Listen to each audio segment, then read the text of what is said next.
नमस्कार सभी का स्वागत है प्रवचन डिजिटल पर। दोस्तों, आपने सेवा नियोजन कार्यालय जो एम्प्लॉयमेंट ऑफिस है उसमें रजिस्ट्रेशन तो जरूर करवाया होगा, लेकिन क्या आपको पता है कि जो एम्प्लॉयमेंट ऑफिस है क्या कुछ सुविधाएं जो छात्र हैं उनको मुहैया करवाता है? आप ये देखिए, आपको लग रहा होगा कि मैं किसी कोचिंग सेंटर में मौजूद हूँ, लेकिन ये वो कोचिंग सेंटर है जहाँ पर निःशुल्क पढ़ाई की जाती है। जो एम्प्लॉयमेंट जो ऑफिस है वो निःशुल्क यहाँ पर पढ़ाई करते हैं। ST, SC और OBC के जितने भी छात्र हैं उनको यहाँ पर निःशुल्क पढ़ाई की जाती है। आप देख रहे होंगे ये एकदम कोचिंग की तरह यहाँ पर माहौल है और बिल्कुल जो बच्चे हैं वो हाथों में किताबें लिए हैं और सर भी यहाँ पे हैं तिवारी जी जो इन्हें पढ़ाते हैं। तिवारी जी से पहले हम जानेंगे कि जो कोचिंग है किस किस चीज़ की कोचिंग की जाती है, क्योंकि ये आपको जानना बड़ा जरूरी है, क्योंकि कई बच्चों को पता नहीं होता है इस सब चीज़ों के बारे में। और जितने भी बच्चे इनको देख रहे हैं वो आपस में शेयर जरूर कीजिएगा इसको, क्योंकि ये जानना बड़ा जरूरी है कि सरकार हमें क्या कुछ सुविधा मुहैया करवाती है, उसका लाभ लेना बड़ा जरूरी है। क्योंकि कई ऐसे गरीब छात्र हैं जो सुदूर पहाड़ों से आते हैं, उनको पता नहीं होता है या फिर उनके जो पेरेंट्स होते हैं इतने ज़्यादा सक्षम नहीं हो पाते हैं कि अपने बच्चों को पढ़ाया जा सके। ये वीडियो मैं इसलिए भी बना रहा हूँ ताकि जो सुदूर पहाड़ों से लोग हैं जो ST, SC और OBC में आते हैं, क्योंकि हमारा ज़्यादातर जो पहाड़ है वो ST, OBC में ज़्यादा आता है, तो वहाँ के बच्चों को इन्फॉर्मेशन मिल सके। तिवारी जी, सबसे पहले तो बहुत स्वागत है आपका, और बड़े ही डेडिकेशन के साथ आप पढ़ा रहे हैं, बहुत तारीफ भी आपकी हमने सुनी है। क्या कुछ पढ़ाते हैं सर यहाँ पर?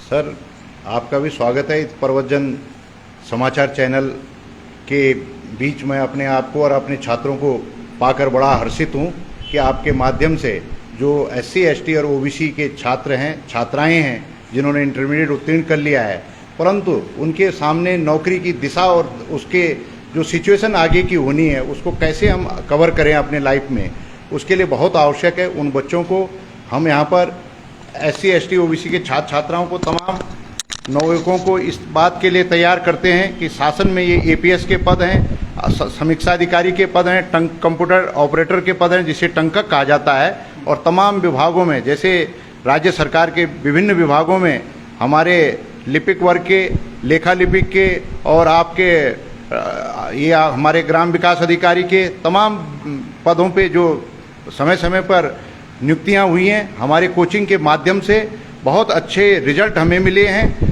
इसमें मुझे बड़ी फक्र से मैं एक शब्द कह सकता हूं कि मुझे इन बच्चों ने एक नई पहचान दी है। मेरा पठन पाठन जो था, मैं 86 से इस विभाग में कार्यरत हूं। लगभग मुझे 37वें वर्ष में मैंने प्रवेश कर लिया है और मैं लगातार जनपद चमोली में 2 बार कार्यरत रहा।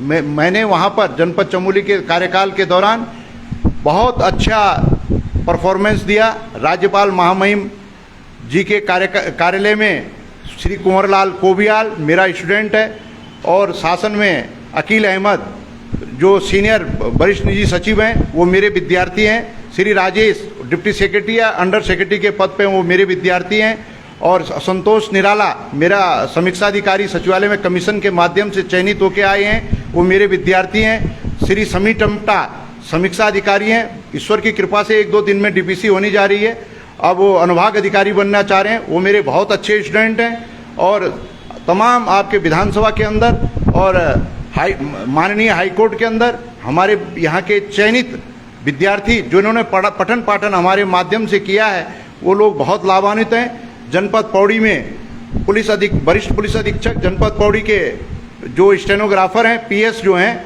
श्री अमर सिंह राणा, वो मेरे विद्यार्थी हैं। जनपद पौड़ी में जिलाधिकारी पौड़ी के जो PS हैं, साधना जी, वो मेरे विद्यार्थी हैं। जिला विकास अधिकारी ये देहरादून के स्टेनो जो हैं वो मेरे विद्यार्थी हैं, राजेंद्र सिंह, और तमाम जवान पे याद हैं आपके सारे के सारे नाम। कितने बैचेज होते हैं एक तकरीबन जो आप बैच पढ़ाते हैं, तो कितने बच्चे आते हैं एक बैच में, कितने बैच होते हैं? सर, इसमें हमारा जो स्टेनोग्राफर का बैच है 1 वर्ष के लिए है, और वो जो है जनवरी टू दिसंबर तक हम उसका पठन पाठन और तैयारी करवाते हैं। हमारा मुख्य उद्देश्य ये रहता है कि 6 महीने के अंदर हम कवर करें इसको, और 6 महीने के बाद इनको प्रैक्टिस करें, इनकी गति को बढ़ाएं, ताकि ये बाहर से जो परीक्षाएं हो रही हैं, जो निकट भविष्य में जो पेपर इनके सामने जो अपॉर्चुनिटी आएगी, उसका ये डटकर मुकाबला करें और फाइट करें और ये निकलें।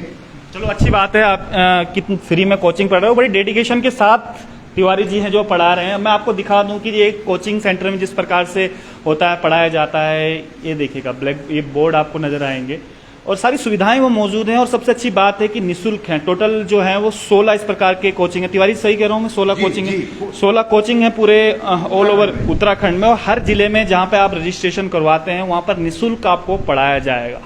तो अगर आपको ये जानकारी नहीं है तो ये जानकारी आप ले लीजिएगा, क्योंकि निःशुल्क जितनी भी ST SC और OBC के छात्र हैं उनको निःशुल्क यहाँ पर पढ़ाया जाता है। कुछ छात्र हैं उनसे भी हम लोग बातें करेंगे। क्या नाम है आपका? My name is Kanika. Kanika, क्या कुछ पढ़ाया जाता है आपको यहाँ पर? यहाँ पे बहुत अच्छे से स्टेनोग्राफी पढ़ाई जाती है, शॉर्ट एंड राइटिंग, GK पढ़ाया जाता है और हिंदी टाइपिंग पढ़ाई जाती है। सर हमारे साथ पूरा सहयोग करते हैं। सुबह 10 बजे से सर हमें 3 बजे तक बहुत अच्छे से पढ़ाते हैं। कहाँ से हो आप लोग? हम सहसरा किरसाली से। सहजदारा की साइड से। तो और कोचिंग सेंटर में भी गए हो आप कभी कि सीधा पहले फर्स्ट टाइम ही यहाँ पे? फर्स्ट टाइम आए हैं यहाँ पे। अच्छा, आपका क्या नाम है? माय नेम इज तनु रानी। थोड़ा जोर से बोलिए। माय नेम इज तनु रानी। अच्छा, तनु कहाँ से हो आप? ये ISBT के पास से। अच्छा, ISBT के पास। कैसे पढ़ाई जा रहे हैं यहाँ पर? यहाँ पर बहुत अच्छे से पढ़ाते हैं सर। अच्छा।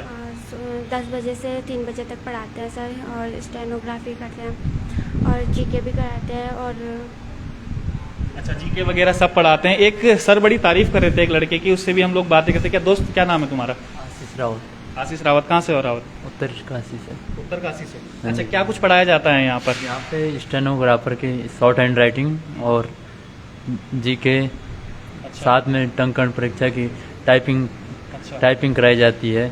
और सर हमारे साथ फ्रैंक बिहेव से करते हैं और अपने बच्चों के जैसे बिहेव करते हैं और काफ़ी मेहनत करते हैं हमारे लिए। सुबह 10 बजे हमसे पहले आ जाते हैं और सुबह से शाम तक हमारे साथ मतलब लगे रहते हैं पढ़ाई करने पे। कहाँ से आते हो आप? देहरादून में रहते हो कि बाहर से हैं? कहाँ से? यहाँ देहरादून नेसविला रोड से। अच्छा, नेशनल रोड से। अच्छा सर, एक जानकारी और मैं चाह रहा था कि जो रजिस्ट्रेशन बच्चों का जो देहरादून में होता है, केवल उन्हें ही पढ़ाया जाता है कि मतलब अदर स्टेट से, अदर जिले से जो लोग, डिस्ट्रिक्ट से जो आते हैं? सर एक्चुअली इसमें जो है हम स्थानीय लोगों को तो साथ साथ लाभ देते ही हैं, और पूरा पर्वतीय क्षेत्र का विद्यार्थी आ सकता है। उसके लिए जाति प्रमाण पत्र होना आवश्यक है, 18 से 30 एज होनी जरूरी है, और SC ST और OBC संवर्ग का हो। और इसमें जनरल के लिए कुछ नहीं है ना, जनरल के लिए इसमें हमारी सरकार द्वारा इसमें अभी व्यवस्था नहीं है। यद्यपि जनरल के लिए ITI और पॉलिटेक्निक हैं, तो ITI और पॉलिटेक्निक तो हमारे SC ST OBC के बच्चों के लिए भी हैं, मगर वहाँ पर जब कुछ न कुछ उस समय जो कमी रही होगी, उस कमी को दूर करने के उद्देश्य से ही तत्कालीन उत्तर प्रदेश सरकार ने सन 1977 में इन कोचिंग सेंटरों का इलाहाबाद, कानपुर और देहरादून में पहला कोचिंग सेंटर स्थापित किया गया था। इसमें जब उत्तरोत्तर अच्छा रिजल्ट आया तो लोगों ने जो है इन कोचिंग सेंटरों को, हमारी राज्य सरकारों ने इसको आगे बढ़ाने की कोशिश की है। और मैं तो राज्य सरकार और तमाम अपने उच्च अधिकारियों से यही निवेदन करूंगा, इस पहचान को आगे भी बरकरार रखा जाए तो अति उत्तम होगा, समाज हित में होगा और छात्र हित में होगा। आजकल देख रहे हैं कि कोचिंग जो सेंटर है बड़े हाईटेक हो गए हैं, उसमें अलग अलग तरीके से पढ़ाए जाते हैं। तो क्या ये अभी हाईटेक होना बाकी है? क्या कुछ आपको सरकार से डिमांड है, क्या कुछ और होना चाहिए इस कोचिंग सेंटर में जहाँ पर निःशुल्क यहाँ पर पढ़ाई होगी? बिल्कुल सर, ये बहुत अच्छी बात है। इसमें अब जो कॉम्पिटिटिव एग्जामिनेशन हो रहे हैं उस टाइप के लोगों का रिक्रूटमेंट यहाँ पर किया जाए, और उस टाइप के, जैसे कंप्यूटर का टीचर है तो कंप्यूटर का टीचर BCA कम से कम वो लड़का हो, BCA MCA हो, खाली उसको कंप्यूटर नहीं सिखाना। हमारा उद्देश्य है कि वो कंप्यूटर के अंदर पूरी तरह उसको पूरा नॉलेज हो। एक क्लर्क को, एक स्टेनोग्राफर को जिस तरह से ज्ञान होना चाहिए वो होना चाहिए। ये नहीं होना चाहिए कि खाली वो टाइपिंग ही कर सके। तो हम तो पुराने पद्धति से आए हैं, मगर तब भी हमारे अंदर ये है कि जो भी हमारे अंदर योग्यता है वो अपने छात्रों को दें, अपने समाज को दें। तो वो हाईटेक अगर राज्य सरकार करे तो उसका बहुत ही स्वागत है। तो आपने देखा कि किस प्रकार से जो जहाँ पर पंजीकरण आप करवाते हैं सेवा नियोजन कार्यालय में, जिसे एम्प्लॉयमेंट ऑफिस भी कहते हैं, किस प्रकार से जो गरीब मध्य वर्ग के छात्र हैं ST OBC में आते हैं, किस प्रकार से निःशुल्क कोचिंग उनको करवाई जाती है। आजकल आप देख रहे होंगे कि कोचिंग सेंटर एक बाजार बन गया है जहाँ पर बच्चों से मोटी मोटी फीस ली जाती है, और उन बच्चों के लिए बहुत अच्छा ये एक मौका भी है जो जिसके परिवार इतना सक्षम नहीं है, तो वो यहाँ पर फ्री में आके कोचिंग यहाँ पर कर सकते हैं। तो आज के लिए इतना ही। आप देख रहे थे आपका अपना प्रवचन डिजिटल।